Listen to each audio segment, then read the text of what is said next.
আলহামদুলিল্লাহ ওয়াসসালাতু ওয়াসসালামু আলা রাসূলিল্লাহ ওয়া আলা আলিহি ওয়া আসহাবিহি আল্লাযীনা জাহাদু ফি সাবিলিল্লাহ লিইশাআতিদ-দীন ওয়া ইলা'i কালিমাতিল্লাহ। আশহাদু আল লা ইলাহা ইল্লাল্লাহ ওয়া আশহাদু আন্না মুহাম্মাদান আবদুহু ওয়া রাসূলুহু ওয়া ঈসা আবদুল্লাহ ওয়া রাসূলুহু ওয়া কালিমাতুহু আলকাহা ইলা মারইয়াম ওয়া রূহুম মিনহু ওয়াল জান্নাতু হাক্কুন ওয়ান নারু হাক্ক। প্রকৃত তওবাকারী ব্যক্তি একজন নিষ্পাপ মানুষের ন্যায় হয়ে যায়।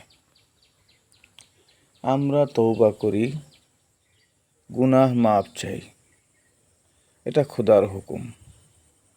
তবে গুনাহে ডুবে থেকে নয়, পাপাচারে লিপ্ত থেকে নয়, বরং গুনাহ পাপ অন্যায় ছেড়ে দিয়ে তওবা করতে হবে, ক্ষমা চাইতে হবে। মলাশয়ে রেখে কোনো কিছু পবিত্র করার চেষ্টা নিরেট আহাম্মকি, এতে কোনো লাভ নেই। জীবনভর পানি ঢেলেও কোনো কাজ হবে না, শুধু সময় আর পানি নষ্ট করা হবে।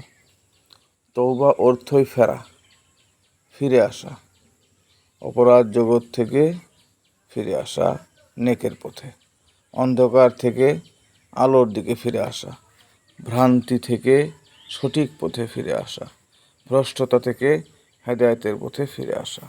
শুধু মুখে তওবা বলে কোনো লাভ নেই। তওবা বলার জিনিস নয়, এক সাহসী সিদ্ধান্তের নাম তওবা। পঙ্কিলতাকে না বলে দৃঢ়প্রত্যয়ে নিষ্করুষ জীবন অভিমুখে এগিয়ে যাওয়ার নাম তওবা। গুনাহে লিপ্ত থেকে তওবা ও ক্ষমা প্রার্থনা করা আল্লাহর সাথে এক ধরনের মশকরা করা বৈকি।